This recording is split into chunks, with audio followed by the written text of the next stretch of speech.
The war ended not with negotiation, but with total surrender.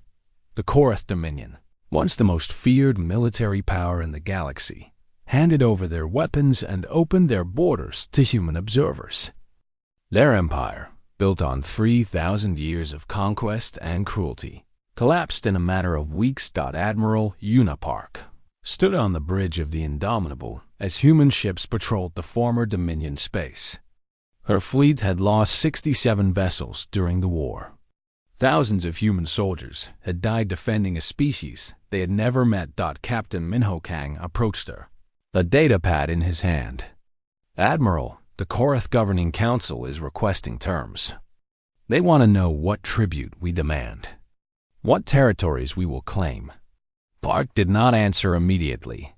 She looked out at the stars, thinking about everything that had happened. The desperate call for help. The battle against impossible odds. The blood that had been spilled. "Tell them we want nothing," she said finally. Kong blinked in surprise. "Nothing? Admiral, we won. By galactic tradition, we have the right to claim. We did not come here for conquest, Captain. We came to help people who needed us. The war is over. The Valari are safe. That is enough." The message was sent. Throughout the galaxy, species that had watched the war with amazement now stared at their communication screens in disbelief. The Deathworlders wanted nothing? No territory? No tribute? No slaves or resources? It made no sense. Every conquering species in history had demanded payment for their victories. That was how the galaxy worked. The strong took from the weak. The humans, it seemed, did not follow the rules of the galaxy. Ambassador Ilix stood before the Galactic Concord, the assembly of all spacefaring species. The Great Hall was packed with representatives from over 200 civilizations. Some were ancient and powerful. Others were young and struggling. All of them had watched the war. All of them wanted to understand. "I am Ambassador Ilix of the Valari people," she began, her voice steady despite her nervousness. "I come before you to speak of the humans." The hall fell silent. Every eye, every sensor, every attention focused on the small insectoid creature at the podium. "When the Korath came to destroy us, I sent messages to every member of this Concord. I begged for help. And you all refused." There was shame in the assembly. Some representatives looked away. Others stared at the floor. "I do not blame you," Ilix continued. "The Korath were powerful. The risk was great. It was logical to refuse. But logic did not save my people. The humans saved my people." She activated a display showing recordings from the war. The impossible fighter maneuvers. The brutal boarding actions. The planet-sized explosion that destroyed 3,000 enemy ships. I watched Commander Taewon crash his fighter into an enemy vessel because he had run out of ammunition and refused to let them pass. I saw Corporal Iyunjima hold a corridor alone against 200 Korath warriors because her comrades were evacuating behind her. I witnessed Private Nari Yun carry wounded soldiers through fire and wreckage, saving 17 lives while her ship was dying around her. Ilix paused, her voice becoming softer. "When I first met the humans, I feared them. They breathe poison air. They eat the flesh of other creatures. They are strong and violent and terrifying. I called them monsters in my private messages." She looked directly at the assembly. "I was wrong. I have seen Commander Hanabeek weep over soldiers who died under her command. I have watched Lieutenant Jia Shin teach Valari children to play games from her homeworld, laughing with them as if they were her own family. I have witnessed Sergeant Major Deho Ru carry wounded Valari to safety with the same care he showed his own soldiers." Tears were flowing down Ilix's face now, but she did not wipe them away. "The humans are not monsters. They are protectors. When they see the strong hurting the weak, something inside them rebels. They cannot stand aside. They cannot ignore suffering. Even when helping costs them everything, they help anyway. She took a deep breath. This assembly quarantined humanity for 2 centuries. We isolated them because we were afraid of their strength. But strength is not evil. Strength that protects the innocent is noble. And the humans have proven that nobility beyond any doubt. Ilix raised her voice for her final words. I call upon this assembly to lift the quarantine on humanity. I call upon you to welcome them as full members of the Galactic Concord. They have earned that place with their blood and their sacrifice and their stubborn refusal to abandon those who need them. The vote was held immediately. It was not even close. The quarantine was lifted. Humanity was granted full membership in the Galactic Concord. And with that membership came something even more precious. A promise. One by one, representatives from across the galaxy stood to speak. The ancient Caldrath, who had refused to help. The neutral Mendari. The cautious Thascians. All of them said the same words. When Earth calls, we will answer. It became the unofficial motto of the new era. Humanity had come to help strangers in their darkest hour. Now the galaxy swore to repay that debt. Admiral Park returned to Earth to a hero's welcome. Crowds gathered in every city, celebrating the victory. The names of the fallen were carved into monuments. The stories of the war became legends. But when reporters asked Admiral Park about her legacy, she simply shrugged. We did what humans do, she said. We survived. We fought. And we did not leave anyone behind. Captain Kang stood beside her, grinning at the assembled journalists. Besides, he added, we were getting bored. The reporters laughed. The cameras flashed. The celebration continued, but in the quiet moments, the humans remembered what the victory had cost. Commander Taewon, who had sacrificed himself to protect his wingmates. The Marines who had died on Valari Prime. The sailors who had gone down with their ships thought they were not forgotten. They would never be forgotten. Ambassador Ilix reigned on Earth for several months after the war. She became close friends with Lieutenant Jia Shin, who taught her about human culture and history. They walked through parks together, visited museums, and talked for hours about everything and nothing. I still do not understand you, Ilix admitted one evening as they watched the sunset from a balcony. Your world is so dangerous. Your history is so violent. How did you become protectors instead of destroyers? Jia thought about the question carefully. Perhaps because we know what destruction looks like. We have hurt each other so terribly over the centuries. Wars, genocides, cruelty beyond imagination. We know how much pain exists in the universe. She turned to face Ilix.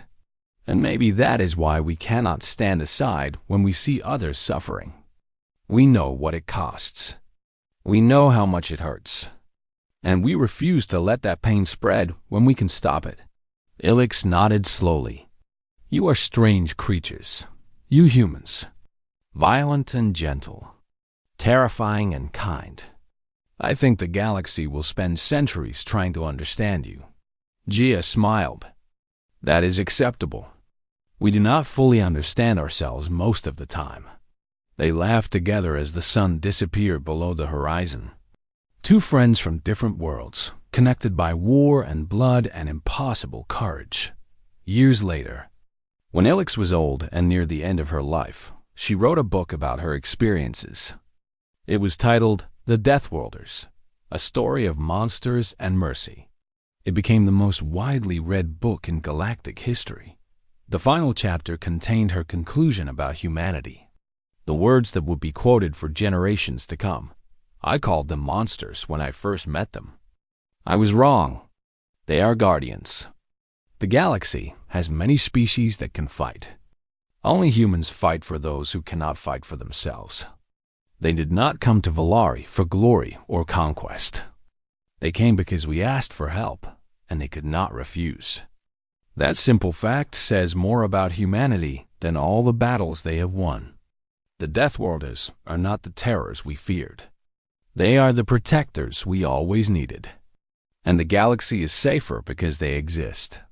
On the Valari homeworld, a great statue was erected in the central plaza of the capital city.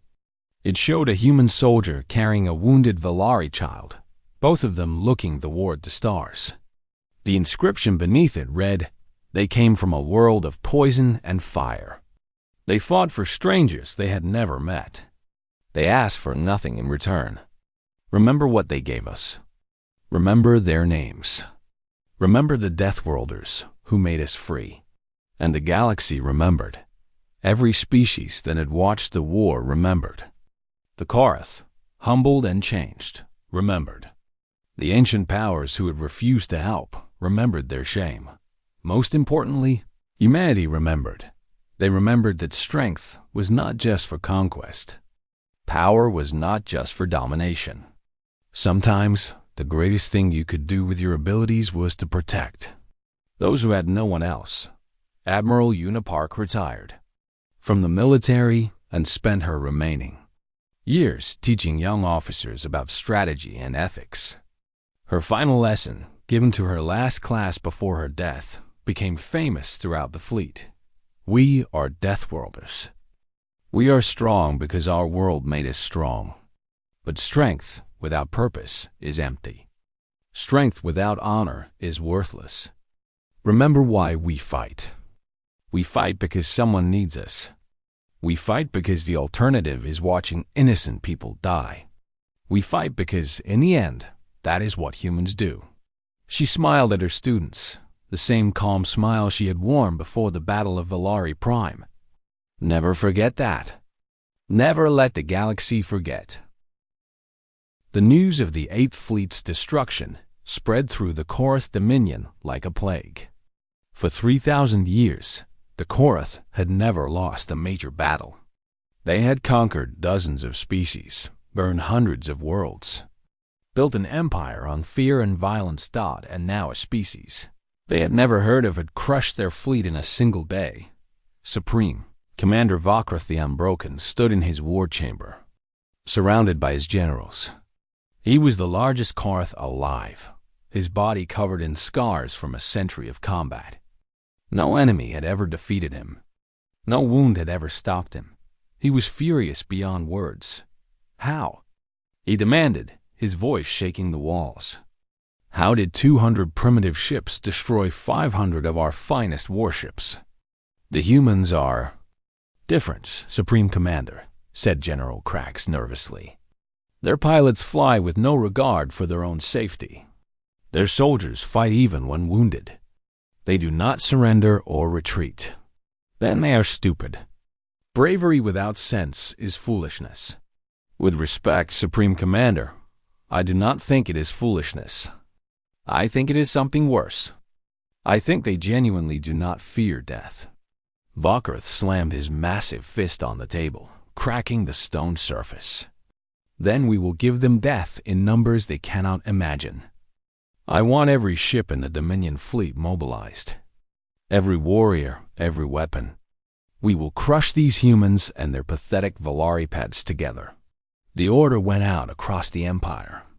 4,000 warships began gathering for the largest military operation in Korath history. Millions of warriors prepared for combat. The entire strength of the Dominion would fall upon the human armada like a hammer. Vokrath would lead the assault personally. He would mount Admiral Park's skull on his throne as a warning to any species that dared challenge the Korath. Word of the approaching armada reached the humans quickly. Ambassador Illick stood on the bridge of the Indomitable, her heart frozen with terror. 4,000 ships, she whispered. Against your 200. This is impossible. You must retreat. Save yourselves while you can. Admiral Park stood at the main display, studying the tactical situation. Her face was calm, almost thoughtful. Retreat is not an option, Ambassador. If we run, the Korath will destroy your homeworld. We did not come this far to abandon you, but you will die. All of you. Perhaps Park turned to look at Ilix with those strange, dark eyes. "But we will take many of them with us. And sometimes that is enough." Rear Admiral Seok Cho stepped forward, his expression serious. "Admiral, I have a plan. It is extremely risky. Many would call it insane. But if it works, we can break the enemy fleet despite their numbers. Tell me." Cho activated the display, showing the layout of the Valari system. The third planet in this system is a gas giant with an atmosphere rich in reactive compounds. If we lure the Korath fleet into the planet's gravity well and ignite the upper atmosphere at the right moment. "You want to weaponize a planet," Captain Kang said with admiration in his voice. "Essentially, yes. The explosion would be enormous. The shock wave would destroy or disable most of their fleet. But we would have to get very close to the planet ourselves. Close enough that some of our ships might not escape." There was silence on the bridge. Everyone understood what Cho was proposing. A desperate gamble that would cost human lives, even if it succeeded. Admiral Park nodded slowly. "Do it. Prepare the fleet." The Battle of Valari Prime would become the most famous military engagement in galactic history. The Korath Armada arrived in overwhelming force. 4,000 warships spread across the sky like a wall of death. Supreme Commander Valkrath broadcast a message to the human fleet, his face twisted with contempt. "Deathworlders," he growled. "You destroyed my 8th fleet. You killed my warriors. For this, I will personally tear your admiral limb from limb. Surrender now, and I will grant your crews quick deaths." Admiral Park's response was broadcast across the entire system. "Supreme Commander, you mistake humans for prey. We are not prey. We are the predators you never knew existed. Come and face us, if you dare." The battle began with the human fleet falling back toward the gas giant. The Korath, smelling victory, pursued with eager aggression. They saw the smaller human fleet retreating and assumed they were running in fear. They did not understand that they were being lured into a trap. Commander Tae won. Oh, and his fighter squadrons fought a desperate rearguard action, slowing the enemy advance while the main fleet repositioned. His pilots flew until their fuel ran out and their ammunition was gone. When they could not fight anymore, they crashed their fighters into enemy ships, taking as many Korath with them as possible. Ghost leader to all remaining Reapers, Oh called out, his cockpit filling with smoke. "It has been an honor flying with you." "The honor is ours, Commander," came the reply from a dozen pilots. Then they dove together into the heart of the enemy fleet, on the surface of Valari Prime. The ground assault was equally brutal. Korath landing forces had reached the planet, attempting to force the humans to split their attention. Sergeant Major Daeho Ru led the defense of the capital city with only 300 Marines. They faced 10,000 Korath warriors. Ru set up defensive positions in the city streets, using the urban environment to negate the enemy's numerical advantage. His soldiers fought from buildings, from rooftops, from underground tunnels. They gave ground slowly, making the Korath pay for every meter in blood. Corporal Yoonji Ma became a legend that day. She was trapped in a narrow corridor when her squad was cut off from the main force. 200 Korath warriors were between her and the evacuation point. She held that corridor for 40 minutes, alone. When reinforcements finally reached her, they found Yoonji standing among the bodies of her enemies. Her armor cracked and burned, her weapon empty. She had killed over 100 Korath with her rifle, her pistol, and finally her combat knife. "Corporal," Sergeant Ru said as he helped her to her feet. "Are you injured?" Yoonji smiled weakly. "Just tired, Sergeant. Those bastards were heavier than they looked." In space, the trap was almost ready. The human fleet had pulled the Korath deep into the gas giant's gravity well. The enemy ships were packed tightly together, exactly as Rear Admiral Cho had planned. "All ships, emergency withdrawal. Admiral Park ordered. Maximum thrust. Get clear of the blast zone. Human ships began pulling away, their engines burning at full power. The Korath, confused by the sudden retreat, hesitated for a crucial moment. That moment was all the humans needed. A specialized torpedo, carrying enough explosive material to level a continent, dove into the gas giant's atmosphere and detonated. The reactive compounds ignited in a chain reaction that spread across half the planet. The explosion was visible from other solar systems. The shock wave hit the Korath fleet like the fist of an angry god. Ships were crushed, scattered, destroyed by the hundreds. The densely packed formation that had seemed like an advantage became a death trap as ships collided with each other while trying to escape. 3,000 Korath warships were destroyed in less than a minute, but the battle was not over. Vokrath's flagship had been near the edge of the formation. It survived the blast, damaged but functional. The Supreme Commander, burning with rage, ordered his remaining ships to press the attack. Admiral Park saw an opportunity. Commander Beak, take a boarding team to the enemy flagship. I am coming with you. Captain Kang grabbed her arm. Admiral, you cannot risk yourself like this. This battle ends when Vokrath dies, Park replied calmly. And I intend to be the one who kills him. The boarding assault on Vokrath's flagship was the stuff of nightmares. Human marines cut through the enemy ship deck by deck, fighting hand-to-hand against warriors who refused to surrender. Blood, both red and green, painted the corridors. Admiral Park moved through the chaos, with her pistol in one hand and her ceremonial sword in the other. She had trained in combat since childhood, as all human officers did. She was not just a strategist. She was a warrior. I found Vokrath on the command bridge. He stood among the bodies of his guards, his massive blade dripping with human blood. He was wounded in a dozen places, but he was still standing. So, he growled, the Admiral comes to face me personally. You are smaller than I expected. Park holstered her pistol and raised her sword. Size has never been how humans measure strength. Vokrath laughed and charged. He was faster than any creature his size should be. His blade swept toward Park's head in a strike. That would have cut a lesser warrior in half. But Park was not a lesser warrior. She ducked under the blow, stepped inside his reach, and cut across his exposed side. Green blood sprayed across the deck.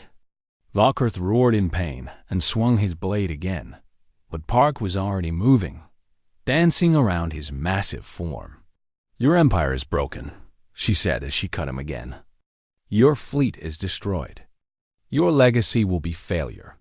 Vokrath grabbed for her with his free hand. Park let him catch her arm, then used the leverage to plant her feet on his chest and drive. Her sword through his throat. The Supreme Commander of the Korath Dominion fell to his knees, choking on his own blood.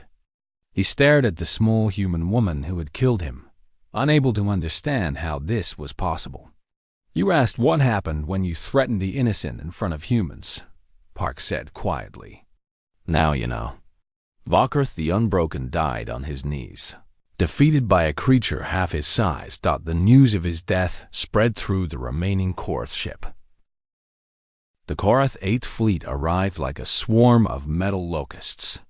500 warships dropped out of faster-than-light travel, their massive hulls blotting out the stars.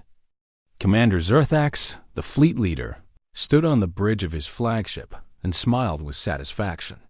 The Valari homeworld hung in the distance, blue and green and helpless. In a few hours, it would be burning like all the others. The Korath had perfected the art of extinction, and they were very, very good at it. Then his sensor officer spoke, and the smile died on Zerthax's face. Commander, we are detecting unknown vessels. 200 ships, holding position between us and the planet. Unknown? What species? The officer's voice trembled. The database identifies them as human. The bridge went silent. Every Korath knew the stories about humans. The creatures from the poison world. The Deathworlders who had been quarantined for 2 centuries because they were too dangerous to interact with. They are here to protect the Valari? Zerthax asked in disbelief. It appears so, Commander. Zerthax laughed, though the sound was hollow. They have 200 ships against our 500. They are either very brave or very stupid. Open a communication channel. The face that appeared on his screen was female, with dark eyes and graying hair. She wore a blue uniform covered in decorations, and her expression was calm. "I am Commander Zerthax of the Korath Dominion," he announced. "You are interfering with official Dominion business. Withdraw your fleet immediately, or you will be destroyed." The human female tilted her head slightly. "I am Fleet Admiral Unipark of Earth's United Stellar Command. The Valari have asked for our protection. We are not leaving. You are outnumbered more than 2 to 1. I am aware. Your species has never fought a real war. You have no experience against a proper military force." The Admiral smiled. It was a strange expression, showing teeth in a way that made Zerthax uncomfortable. "Humans have been fighting wars for 10,000 years, Commander. We invented most of the military tactics used in this galaxy. I would not assume we are inexperienced." Zerthax felt his anger rising. This creature dared to threaten him? The Korath had conquered dozens of species. They had never lost a war. "You have 1 hour to retreat," he growled. "After that, I will personally ensure that every human ship is destroyed and every human body is fed to our war beasts." The Admiral's smile widened. "I look forward to the attempt." The transmission ended. Aboard the Indomitable, Admiral Park turned to her officers. "Battle stations. All ships prepare for engagement." Captain Minho Kang grinned like a predator. "Finally." I was getting bored. Commander Hannah Beak activated her tactical display. "The enemy fleet is moving into attack formation. Standard Korath tactics. They will try to overwhelm us with numbers and firepower." "Predictable," Rear Admiral Seok Cho muttered. "They have never faced an opponent who fights back effectively. They have become lazy." Admiral Park nodded. "Then let us remind them what real warriors look like. Launch all fighter wings. Execute Battle Plan Alpha." Across the fleet, hundreds of small fighter craft launched from the carrier ships. Commander Tae Wano led his squadron, the Ghost Reapers, at the front of the formation. He was a young pilot with quick reflexes and absolutely no fear. "All Reapers, this is Ghost Leader," he announced over the radio. "Stay tight, hit hard, and remember your training. These Korath have never seen humans fight. Let us give them an education."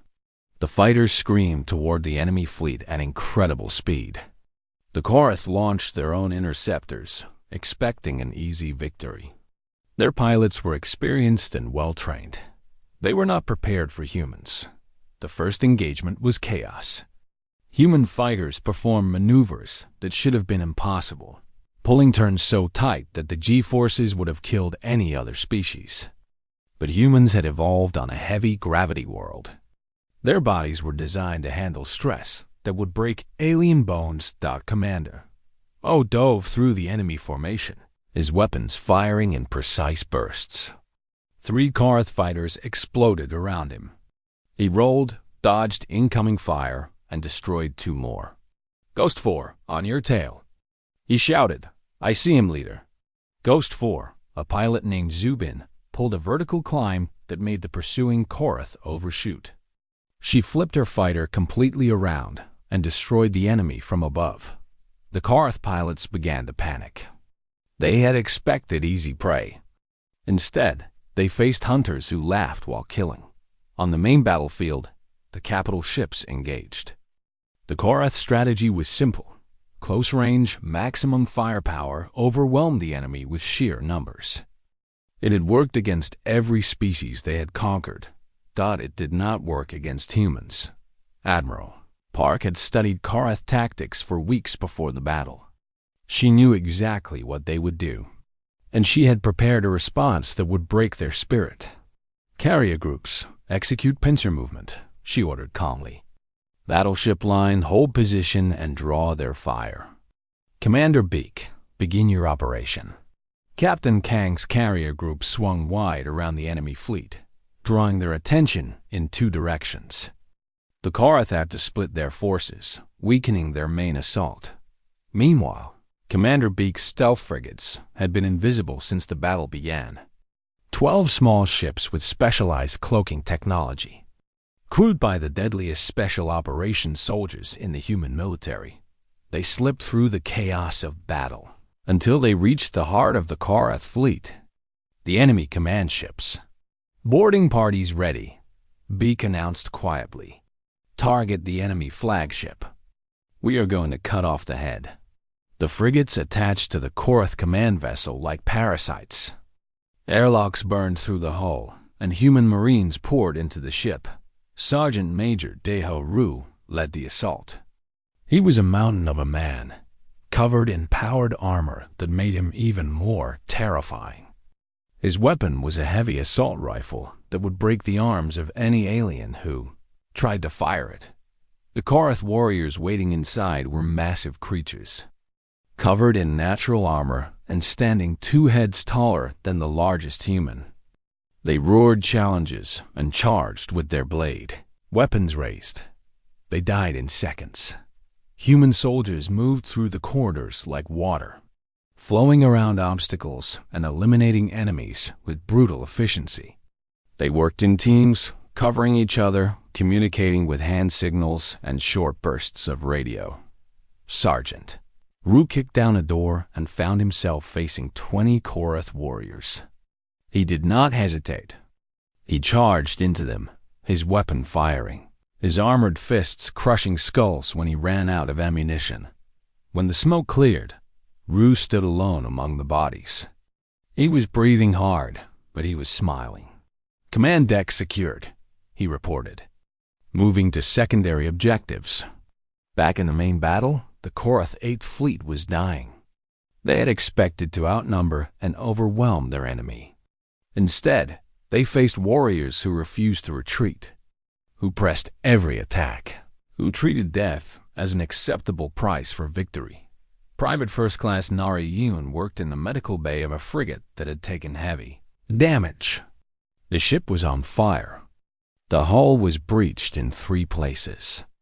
Wounded soldiers were everywhere, and Nari never stopped moving. She was small, barely tall enough to reach the upper storage shelves. But she carried wounded soldiers twice her size through burning corridors. She performed emergency surgery while the ship shook from explosions.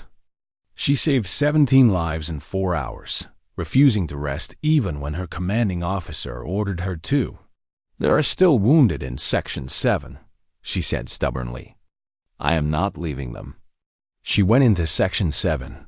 The ceiling collapsed behind her. She crawled through the wreckage, found the wounded soldiers, and carried them out one by one. The Korath had no soldiers like Nariyun. They had warriors who fought for glory and conquest. But they did not have medics who risked everything to save their comrades. They did not understand the kind of loyalty as the battle raged. Commander Zerthax watched his fleet being destroyed. Ship after ship fell to the human assault. His command vessel was overrun by enemy soldiers. His fighters were being slaughtered by pilots who flew like demons. For the first time in his life, Zerthax felt fear. "All ships retreat," he screamed into the communication system. "Fall back to Dominion space. Fall back." But the humans did not let them retreat easily. They pursued the fleeing enemy, destroying ship after ship until the Korath fleet was nothing but scattered survivors, limping away into the darkness. When it was over, Admiral Park stood on her bridge and surveyed the battlefield. The Korath 8th Fleet had been annihilated. Only a handful of enemy ships had escaped. The humans had lost 43 vessels, Far fewer than expected. Captain Kang appeared beside her, his face tired but satisfied. "They will be back, Admiral." "With more ships?" "I know," Park said quietly. "But now they know what they are facing. Now they understand that humans do not surrender. We do not run, and we do not lose." Across the galaxy, recordings of the battle spread like wildfire.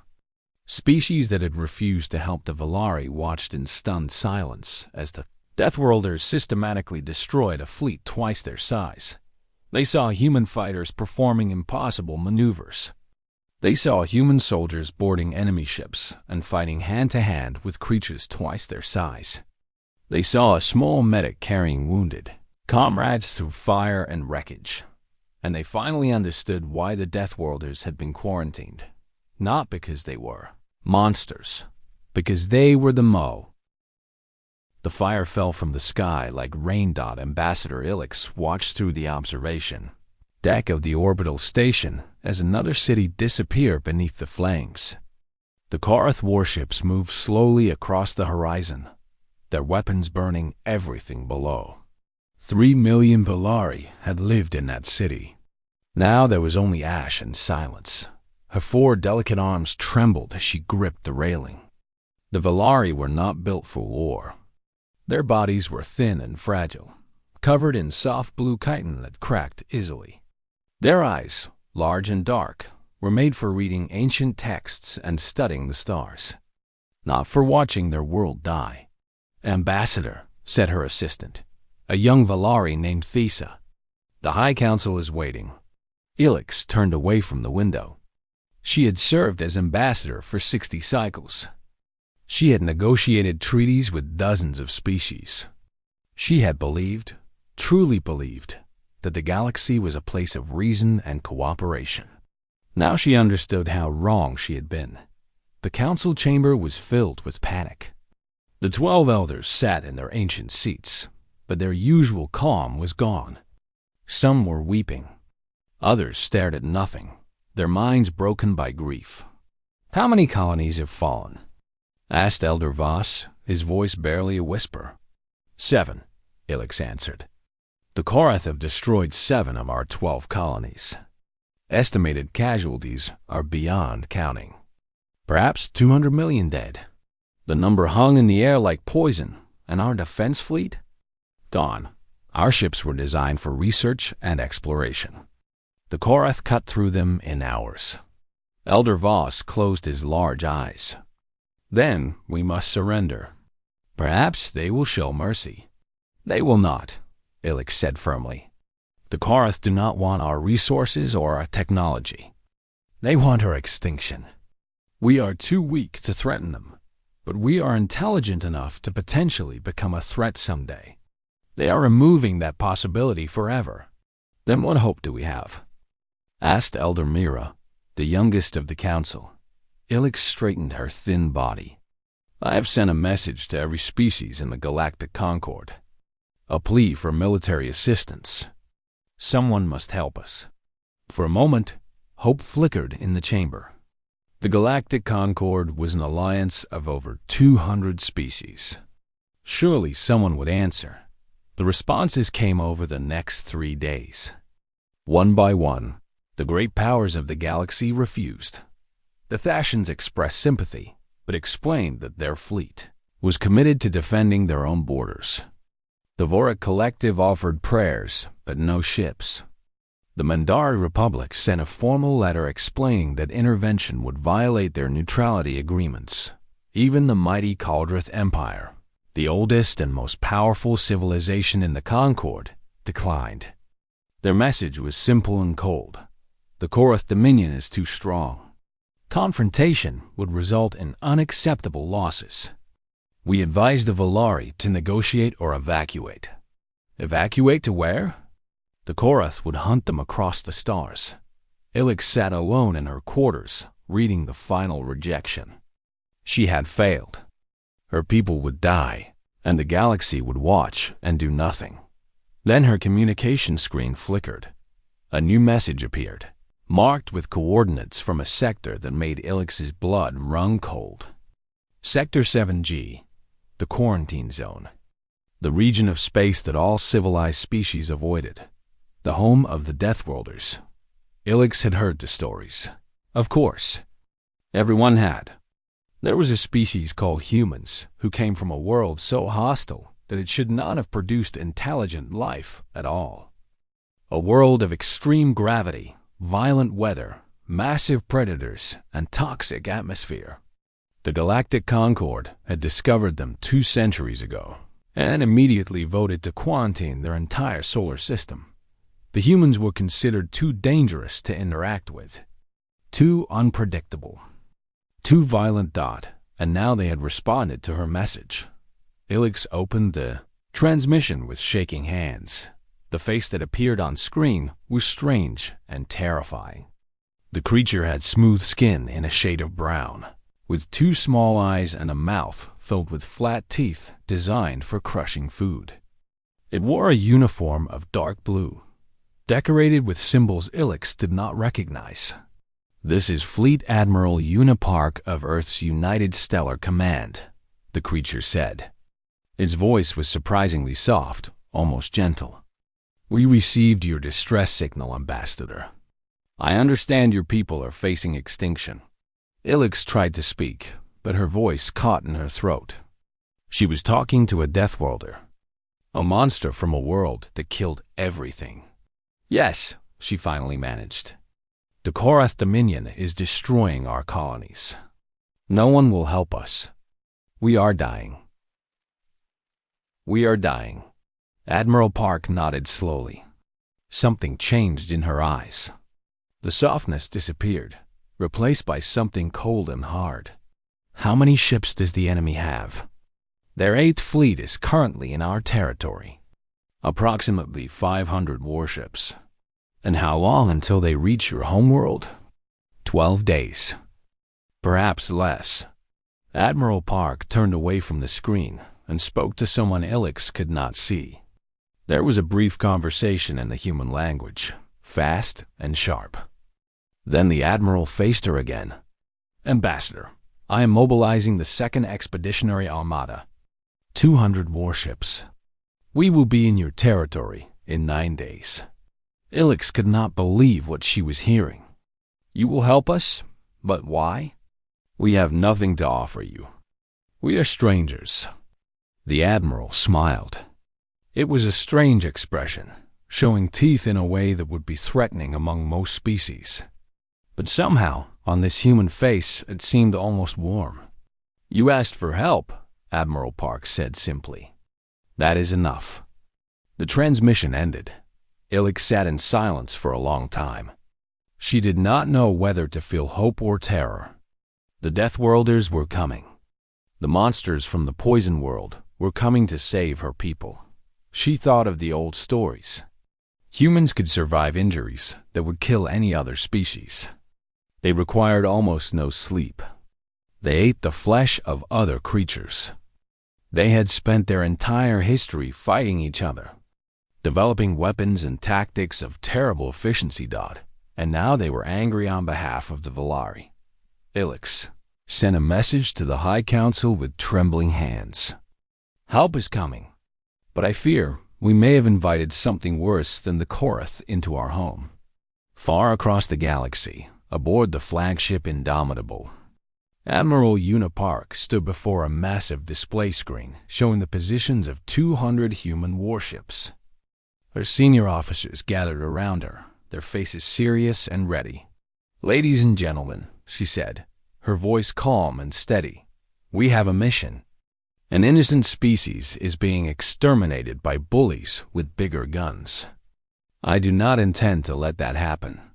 Captain Minho Kang, commander of the carrier Iron Phoenix, crossed his arms. "The Korath outnumber us more than 2 to 1. This will not be easy."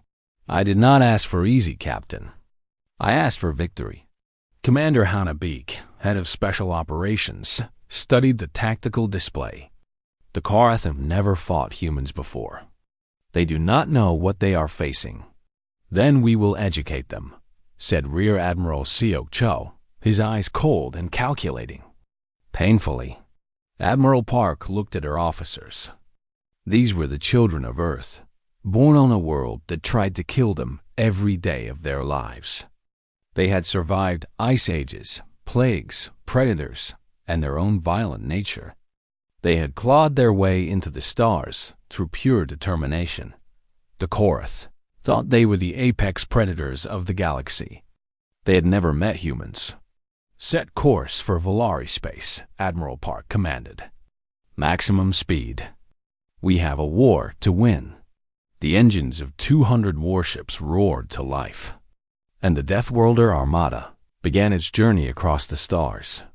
The galaxy was about to learn what happened when you threatened the weak in front of humanity. And the lesson would be written in fire. The human armada dropped out of faster-than-light travel at the edge of Volari space. 200 warships appeared in perfect formation, their metal hulls gleaming under distant starlight. They were not elegant or beautiful like Volari vessels. They were brutal and functional, covered in weapon ports and armor plating. Ambassador Ilix stood on the bridge of her diplomatic shuttle, watching the fleet through the forward window. Her heart beat fast with fear and wonder. She had never seen so many warships in one place. Each human vessel was massive, built for violence in ways the Volari could not understand. "Ambassador," her pilot said nervously, "the human flagship is requesting that you come aboard for a diplomatic meeting." Ilix swallowed her terror. She had volunteered for this mission because she believed someone needed to understand these Deathworlders. Someone needed to learn if they were truly allies or simply a different kind of danger. "Take us in," she commanded. The shuttle docked with the Indomitable. As the airlock opened, Ilix immediately felt the difference. The gravity was stronger here, pulling at her fragile limbs. The air was thick and heavy, filled with oxygen at levels that made her head spin. She had been given a breathing mask, but she could still feel the atmosphere pressing against her chitin. A young human female waited for her at the airlock. She had dark hair pulled back from her face and warm brown eyes that seemed genuinely friendly. "Ambassador Ilix," the human said, bowing slightly. "I am Lieutenant Jia Shin. I have been assigned as your liaison during your time with us. Please let me know if you need anything to be more comfortable." Ilix studied the lieutenant carefully. The human was small compared to the soldiers Ilix had seen in images, but there was a strength in her movements that was unsettling. Every step was precise and controlled. Her body looked soft, but Ilix knew that human flesh hid dense muscle and heavy bones. "Thank you, Lieutenant," Ilix said carefully. "I confess I am uncertain about many things." Jia smiled, showing her teeth. Ilix forced herself not to flinch. "That is understandable, Ambassador. Humans are strange to most species. But I promise you, we are here to help." As they walked through the ship, Ilix saw things that disturbed her deeply. Human soldiers jogged through the corridors in heavy armor, laughing and joking with each other. In one room, she saw two large males fighting with their bare hands while others watched and cheered. Blood was dripping from their faces, but they were smiling. "They are hurting each other," Ilix said in horror. "Why does no one stop them?" Jia glanced at the fighters and shrugged. "That is sparring practice. They are training for combat. It helps them prepare for battle, but they are bleeding. Humans heal quickly. A few cuts and bruises, and nothing to worry about." Ilix felt sick. She had heard that humans damaged each other for entertainment, but seeing it was something else entirely. They passed through the ship's cafeteria next. Ilix stopped in the doorway, overwhelmed by the smell. Humans sat at long tables, eating from trays piled with strange substances. Some of it was plant matter, but much of it was clearly animal flesh. Cooked muscle and fat from dead creatures. A large male soldier was tearing into a piece of meat with his flat teeth, juices running down his chin. He looked up and saw Ilix watching. Instead of being embarrassed, he grinned and raised the meat in a greeting gesture. "First time seeing humans eat?" Gia asked with amusement. You consume the bodies of other life forms, Ilex whispered. You are predators. We are omnivores, Gia corrected gently. We eat both plants and animals. Our ancestors were hunters long before they were farmers. It is part of our nature. Ilix's legs felt weak. She was standing in a ship full of predators, creatures that killed and ate other creatures as naturally as breathing. They finally reached the command deck, where Admiral Unipark waited. The Admiral was older than Lieutenant Gia, with gray streaks in her black hair and lines around her eyes. But she stood with the same controlled power, the same hidden strength. Ambassador, the Admiral said, extending one of her hands in the human greeting gesture. Welcome aboard the Indomitable. I hope your journey was not too difficult. Ilix carefully touched the offered hand. The human skin was warm, almost hot. She could feel the strength in those fingers, the dense bone beneath the flesh. It was acceptable, Ilix said. I thank you for agreeing to help my people. But I must confess, I do not understand why you have come. Admiral Park gestured to a nearby seating area. Please, sit. I will try to explain. As they sat, other officers entered the room. Ilix recognized Captain Minho Kang from the briefing files, a tall male with broad shoulders and an easy smile. Commander Hanabeek was smaller, with sharp eyes that seemed to see everything. Rear Admiral Seo Cho was older, his face calm and thoughtful. You want to know why we would risk our lives for strangers, Admiral Park said. It is a fair question. The truth is, humans have a complicated history with violence. We have hurt each other terribly over the centuries. Wars, genocides, cruelty beyond imagination. We know what it means to suffer. She leaned forward, her eyes intense. But we also know what it means to protect. When we see the strong hurting the weak, something inside us rebels. It is not logical. It is not practical. It is simply who we are. The Korath have done nothing to harm humanity, Ilix pointed out. This war will cost you ships and soldiers. Perhaps many of them. Yes, Admiral Park agreed. It will. Then why? Captain Kang answered, his voice casual.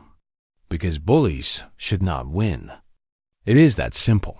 Ilix looked around the room at these strange, terrifying creatures. They were willing to die for a species they had never met. It made no sense. Your world, she said slowly. The reports say it is extremely dangerous. Extreme gravity, violent weather, predator animals, diseases. How did your species survive? Commander Beak smiled. It was not a warm expression. We did not just survive, Ambassador. We conquered. Every challenge our world threw at us, we overcame. We tamed fire. We built tools. We hunted the predators until they feared us. We spread across our planet and then into space. Earth tried to kill us every day, Admiral Park added. It made us strong. It made us stubborn. It made us refuse to give up, no matter the odds. She stood and walked to a display screen, activating it to show images of Earth. Ilix saw vast oceans, towering mountains, thick forests filled with dangerous creatures. She saw storms that could destroy cities and volcanoes that could bury continents. This is our home, the Admiral said. We love it, even though it is trying to kill us. And we bring that same love and ferocity to everything we do, including protecting those who cannot protect themselves. Ilix sat in silence for a long moment. She had come aboard expecting monsters. What she found was something far more complex. These were predators, yes, but they were predators who had chosen to protect prey. The Korath are powerful, she finally said. They have conquered dozens of species. Their fleet is vast. Their warriors are brutal. Good, said Rear Admiral Cho, speaking for the first time. His voice was quiet but cold. It would be boring otherwise. Ilix stared at him. You want the enemy to be strong? Humans do not enjoy easy victories, Captain Kang explained. We prefer challenges. The harder the fight, the more satisfying the win. You are insane, Ilix whispered. Admiral Park laughed. It was a genuine sound, warm and rich. Perhaps. But we are also very good at war. The Korath have never faced anything like us. They believe they are the apex predators of this galaxy. They are about to learn otherwise. She placed a hand on Ilix's thin shoulder. The touch was gentle, but Ilix could feel the terrible strength being held back. Ambassador, I promise you this. We will save your people. The Korath will learn to fear humanity. And when this war is over, the galaxy will remember what happens when you threaten the innocent in front of the Deathworlders. That night, Ilix sent a private message to the Valari High Council. Her hands were steady now, her fear replaced by something stranger. Hope, perhaps? Or awe. I have met the humans, she wrote.